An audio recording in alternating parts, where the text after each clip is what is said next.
It is so warm today. It was warm here as well. Is it? Where are you at? Texas. Oh, did you move to Texas or you Yes. always stayed in Texas? No, in Oh, January. oh, you like it? Yeah, I do. I never been yet.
I should put my glasses on.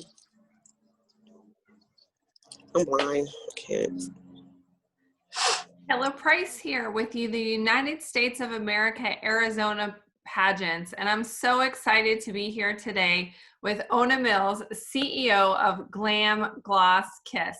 Thank you so much for joining me today. Hello, hello. I am so happy that you're here and we get to talk about you and your business and what you're doing to impact the community. Thank you for having me. I am happy to have you. I noticed in your bio that you're originally from Michigan. What brought you to Arizona? I'm from Saginaw, Michigan. I'm a military wife, Army. So we All moved here right. 3 years ago. My son is in the Army, and as a military spouse, I can totally relate how that transplants you. I Yeah. also saw that you went to school to be a police officer. What interests you or got you into that path? Actually, before I was a police officer, I was a nurse in the military.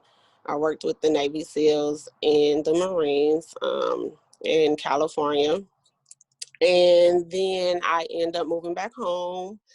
And my husband did his first deployed mission back in 2015.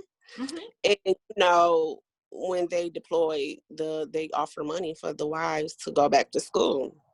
So I took advantage, and I always wanted to be a police officer, but at that time, I think it was like a restriction because I was too short at the time. So, and I was listening to my parents like, no, you don't need to be a police officer. So I was like, you know what? I'm going to do what I want to do and give it a try. So I ended up going to the academy. That is awesome. That's so interesting too, that path that you've taken. You are also a domestic violence awareness advocate.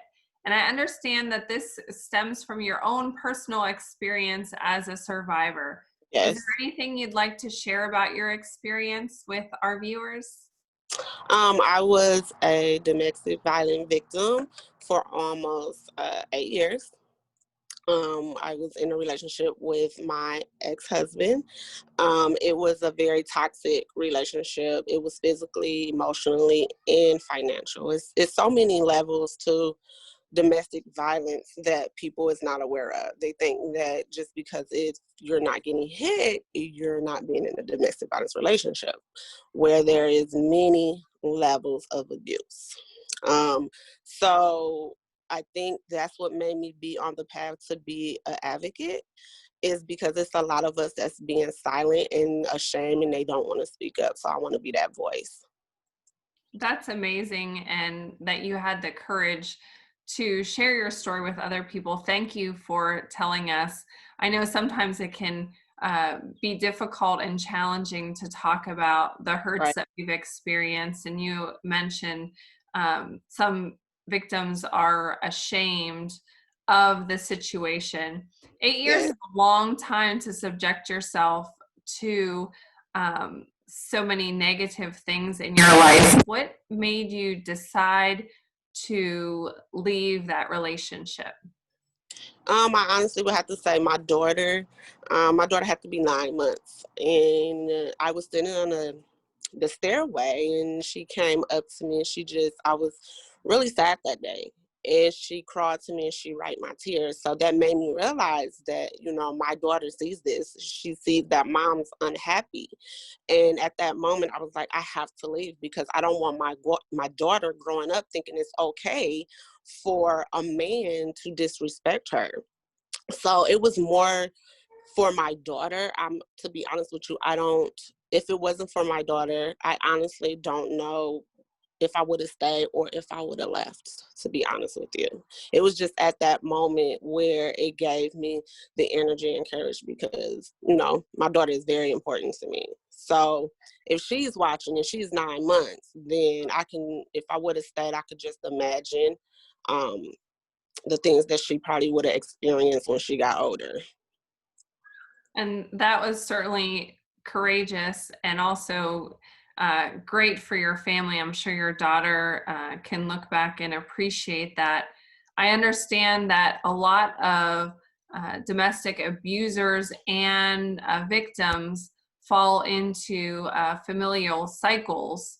Yes. They unfortunately repeat that. So it's great to be able to break that cycle early. Right, absolutely. Especially if you have kids, it's very important because you don't want your kids. If you have a daughter, you don't want your kids thinking that's love, and if you have a son, you don't want your son thinking it's okay for him to put their hands on a woman. It's not okay on no levels. So I think that was a God that installed in my daughter and was like, enough is enough. You have to leave before it turns into something even worse. Because unfortunately, I lost a good friend last year to domestic violence. Oh, So yeah. that's really unfortunate. Um, and you mentioned that speaking about women experiencing domestic violence, 1 in 3 women, I was really surprised by that statistic, experience physical violence in their lifetime in a relationship, but also 1 in 4 men. So it's not always women as the victims. Right. The men can also be victims. This could also be children, elderly. Um, it could be from a spouse or partner. But you mentioned earlier, you alluded to that not all abuse is physical violence. What are some other abuses that fall into the category of domestic violence? Oh my God, the list goes on. It's you have to watch out for narcissistic, you have to watch out for bullying, mental health.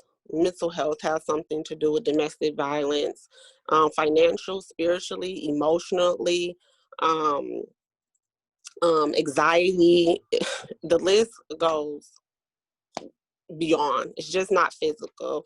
I have experienced, as we're doing interviews too for domestic violence, I have got turned away a lot because some victims feel like they're not victims because they hit their spouse back. At that point, it's self-defense.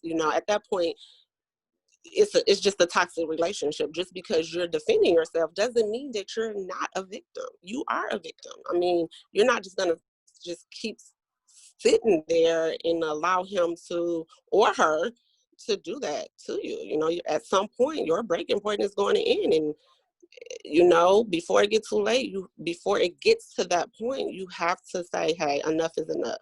Either it's going to be me or it's going to be you. And see, you don't want to take it to that point because then other stuff leads up to that. So the list goes on. It's just not physical.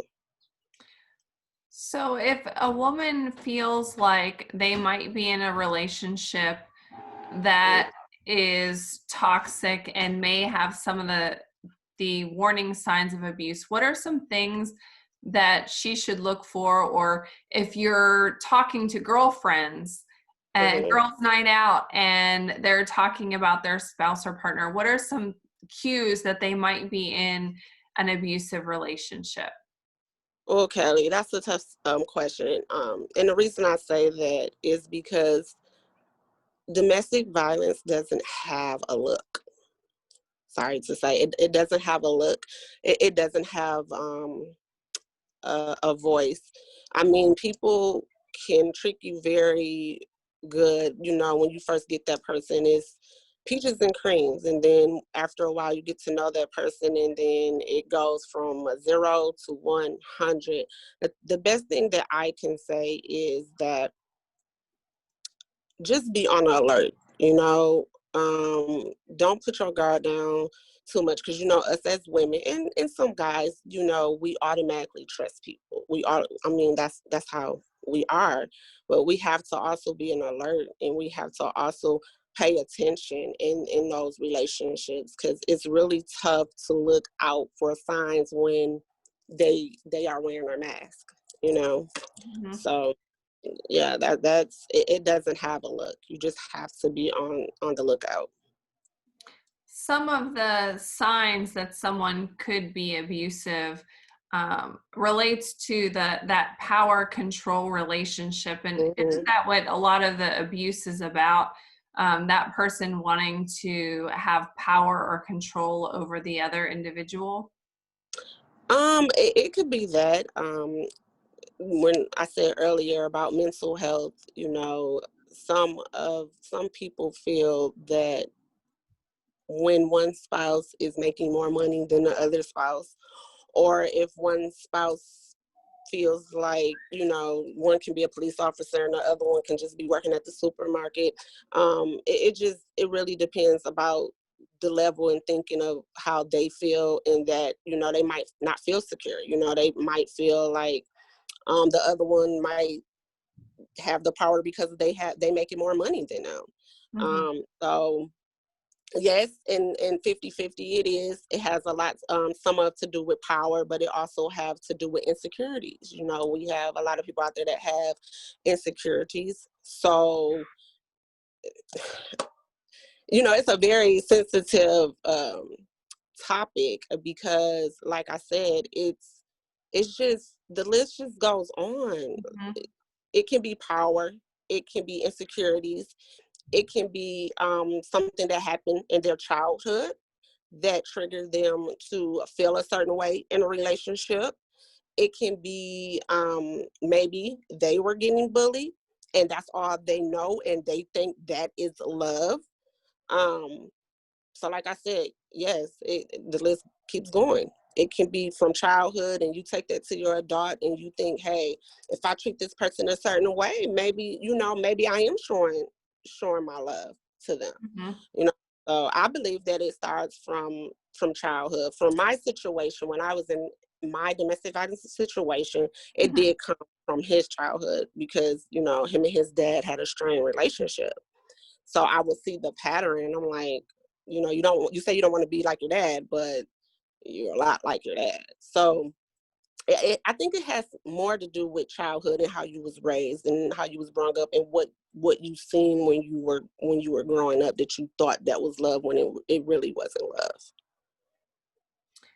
I was looking at the domestic violence website, and they had some great things that to consider if you're in a relationship and you see your spouse being, for example, or your partner being extremely jealous, or Mm-hmm. preventing you or discouraging you from hanging out, or cutting off you from your friends or family. Um, Isolation. mhm. Mm-hmm. Insulting you, being overly controlling with decisions, or um, where you're going, where you're attending school, Yeah. controlling your finances, or limiting your access to financial money, or access to even a car in some cases. Um, all different kinds of things that related to controlling, intimidating, insulting you, and more overt things that people would more easily identify with abuse, like intimidating you with weapons, guns, bats, etc. But So, one other thing that struck me on the list was destroying your belongings or home. And sometimes it starts with someone, breaking something in the house, not physically touching you, but acting out in that way, and it escalates from there. so from that right there is a narcissistic, and he's that's controlling and emotional. That's an emotional abuse. Throwing stuff at you, talking down at you, making you feel like you're worthless. That's bullying.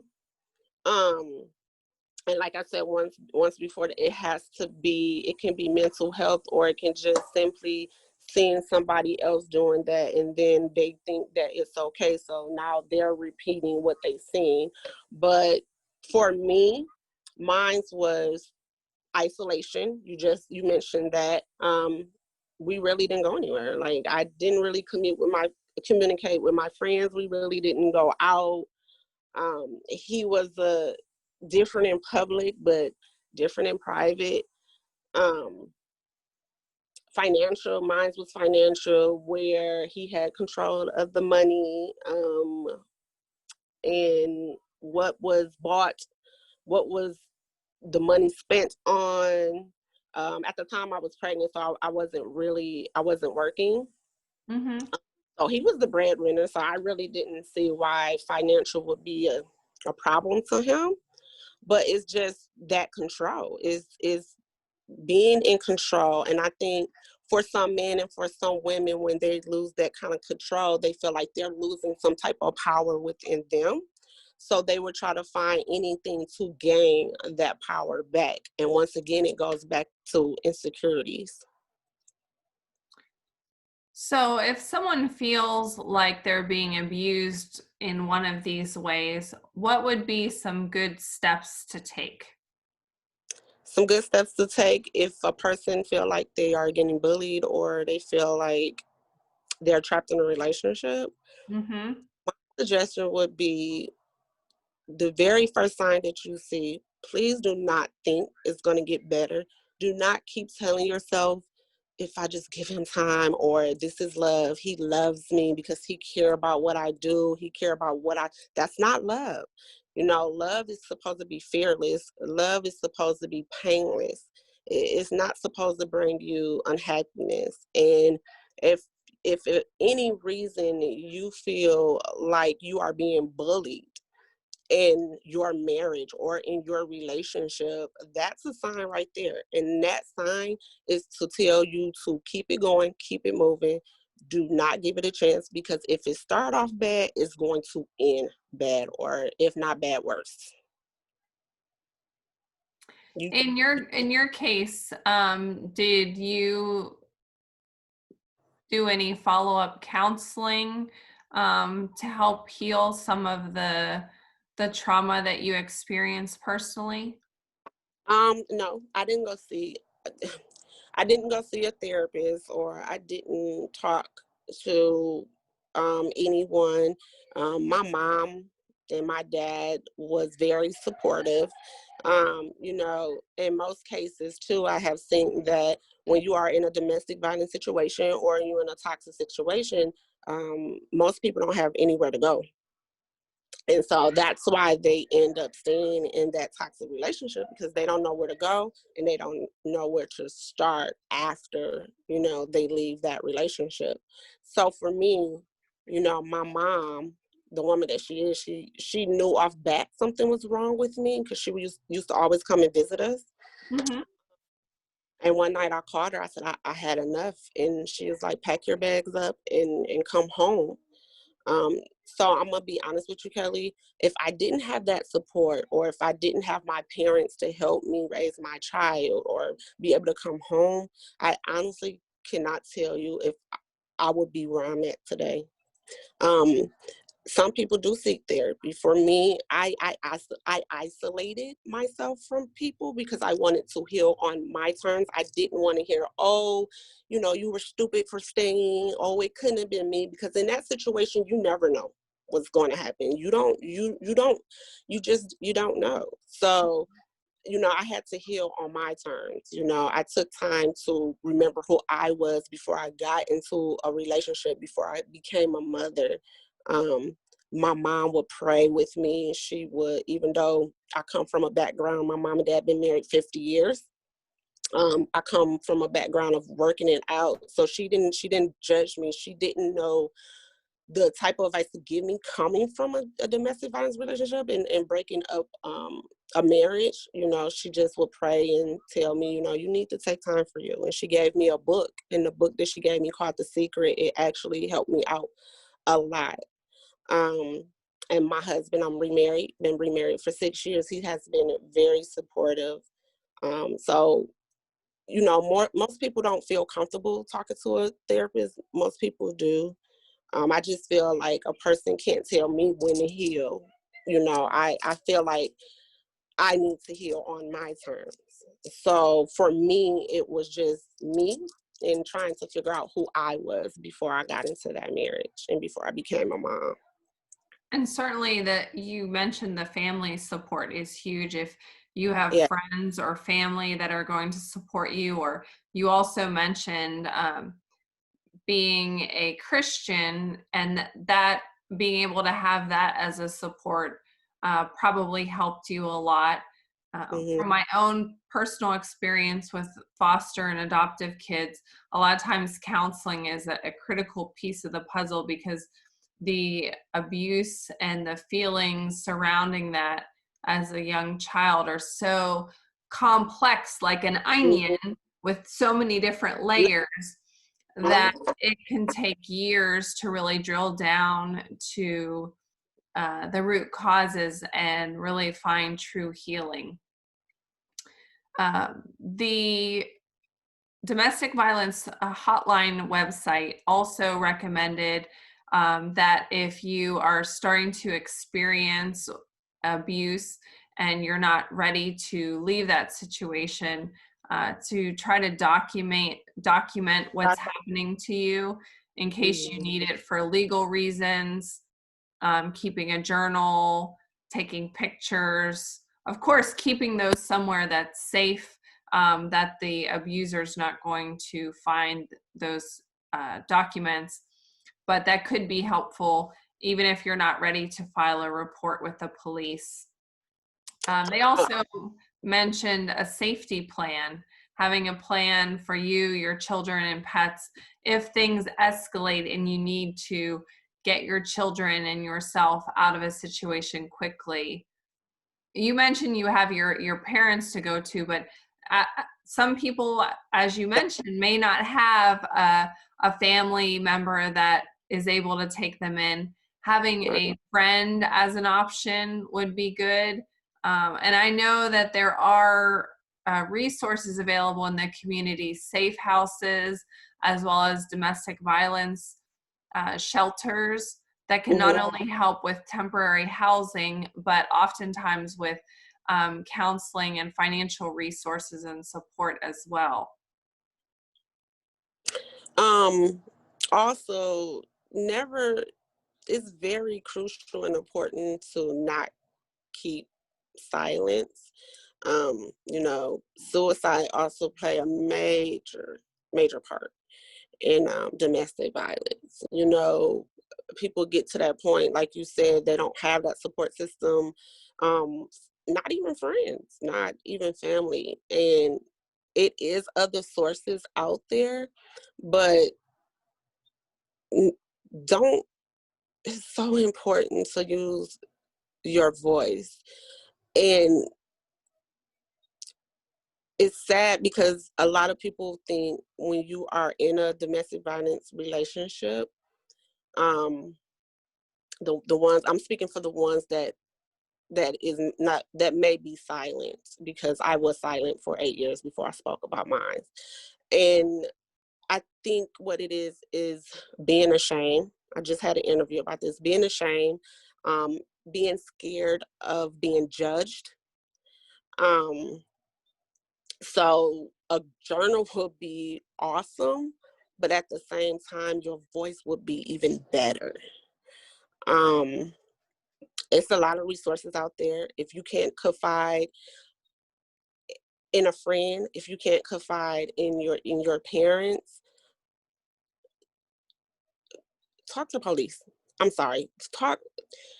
It's so easy to say seek help. It's so easy, but it's so hard for a person that's been in a toxic relationship to get help. And the reason I say that is because I was one of them, and one of my friends is experiencing that now. Okay. And she feel like if she talk about it, then she's going to be judged, and she's going to be shameful for it. And it's not, you don't know what a person is capable of doing. You can know somebody for 50 years and still don't know what they're capable of doing. But yes, it's many resources out there. It's a lot of resources out there. If you feel that you don't want to talk to somebody close to you and you want to talk to a stranger, by all means, the domestic violence hotline is there for you to talk. But 9 times out of 10, most people are ashamed to talk to friends about it and talk to their parents about it because of that, of being ashamed. So sometimes they confide into a stranger before they will confide into somebody that they're close to. You mentioned the hotline. That number is 1-800-799-SAFE or 7233. 1-800-799-7233. They also have at their website, thehotline.org, an area with a pop-up chat window that if you prefer doing chat or doing some research and looking at their resources, they have an amazing website. I was on there today for a while looking around at all of the different tools that they have to help support the survivor. Let's switch gears a little bit and talk about something a little bit more lighthearted and happy. You are the CEO of Glam Gloss Kiss. How did you get started with this business? Because it's so different from police work. I always wanted to own a lip wear. I always wanted to be my own boss because I'm a mom. So and my daughter is 9. And being that my husband is in the Army, you know, a police officer and husband being in the Army, you know, with a 9-year-old, it's kind of, you know, hard, both for her parents on the front line. So I took the sacrifice, and 8 years later, I said, you know what, let me just go for being an entrepreneur. And I tied the Glam Gloss Kids, my lip line, into domestic violence. So I think it was just like speaking up through lip wear. It's crazy, I know, but it's like my power. So that's what made me start a lip wear brand. That's really cool. Cosmetics is a competitive industry, though. There's like so many different products out there. Tell us what sets apart your lip products from others. So I really didn't think about the competitive side. I really didn't, because my lip wear sits different from others because, like I said, my lip wear is based off of my story.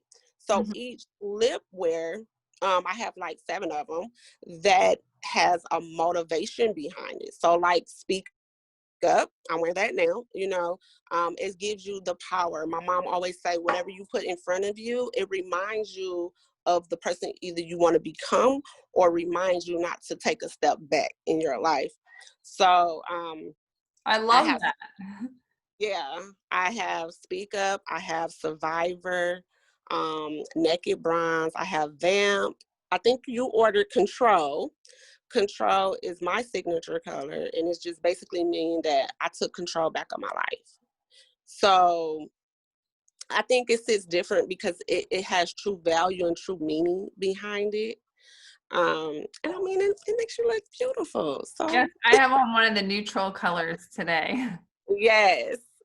So yeah, I think that's what sits different because it just have a unique meaning behind it. And everyone loves when they have a product that they like using that can support a good cause and a small business. I have to say that I love supporting small business and entrepreneurs because I'm an entrepreneur myself. Yes. Now, do you have any lip application tips for our viewers and listeners? Yes. So before you put lipstick on, make sure that you use a lip scrub or a lip mask. Kelly, I think you asked me about what was that when I sent it in your package about the lip mask. Yes.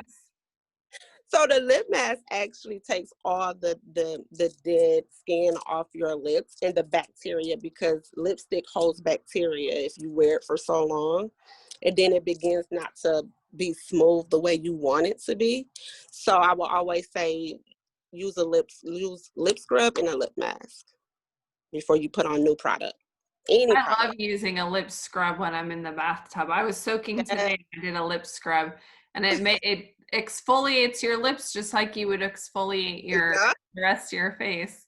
Yeah. Now, it's Domestic Violence Awareness Month, which is why we were talking about domestic violence and you being a survivor. And I know you're doing some great fundraisers and specials surrounding supporting that cause. Tell us about those. So right now we are working on donations. We have domestic violence shirts that we are selling to help sponsor a domestic violence victim or a survivor. Right now we are working on documentaries here in Arizona and also in LA. And we have a lot of photo shoots coming up. Magazines, being featured in magazines. So right now we actually picked a sponsor. We actually picked who we're going to sponsor. She has no idea. We're going to wait next week to tell her. So that's what we're doing right now. That's great. And some of your lip products, I know that a percentage of the proceeds were going towards these fundraisers as well, correct? Yes. At this time, all proceeds will be going to her because we decided to make it a big deal. So all the lip wear right now is 50% off. The only thing that's not 50% off is the domestic violence shirts. But all the colors on the website is 50% off right now. That is amazing. You are, as Glam Gloss Kiss CEO, I'm really excited that you're one of the United States of America Arizona pageant sponsors again this year. We're so excited because I know the girls loved getting your colors last year, and you yourself have participated in pageants. How did you get interested in pageantry? My daughter. And Miss Jasmine Coleman. I met her actually. I'm so sorry about that. I met her at a Mary Kay. She was Miss Arizona International Queen for 2018. And we hit it off pretty good, and we just got to talking about the pageant. My daughter wanted to run, and my daughter was like, "Mommy, let's do a mommy and daughter." And I end up running, but I got out of being the queen and end up going for the ambassador title, and I won for 2019. That is awesome. And Jasmine is a great lady and queen. She was our 2019 United States of America's Ms. Glendale. What's next for you? What does the future hold? Are there any big goals you're chasing after? Right now I am working on getting domestic violence more noticeable. Because as you know, it's domestic violence. It is breast cancer awareness. it's mental health awareness, it's bullying. All these things are going on in the month of October. So my mission right now that what we're working on is getting more domestic violence things in the stores, making a big platform. I'm traveling right now between Atlanta and California and here in Arizona. So that's what we're working on right now. We're just working on making domestic violence a bigger platform and traveling a lot. So that's my plans. That's so exciting. And I know that you taking the time and investing the effort and sharing your own personal story with others is going to make such an impact, not only in Arizona, but across the country. Yes, that's my Let's, goal. yeah, let's end on a positive note. I noticed when you sent me your bio that there was a Bible verse on there. God is within her, she will not fail. Psalms 46:5.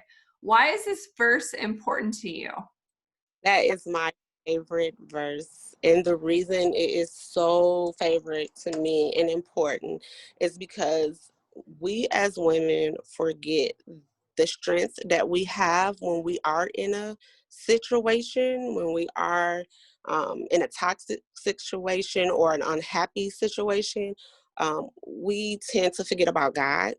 Um, we tend to forget about our self-worth. And I think that's just the perfect verse just to remind you of who you are and to remind you that God will never forsake you and he is within you and he is beside you, and you have to trust that. You have to trust the process. That's beautiful. Well, thank you so much for joining me today on our podcast. I really appreciate it. I look forward to continuing working with you this year in the pageant and watching your company grow and do amazing things advocating for domestic violence. Thank you for having me, and I am so excited to be sponsoring the pageant. I got some goodies for you guys. Thanks everyone for joining us for the podcast. We'll see you next time.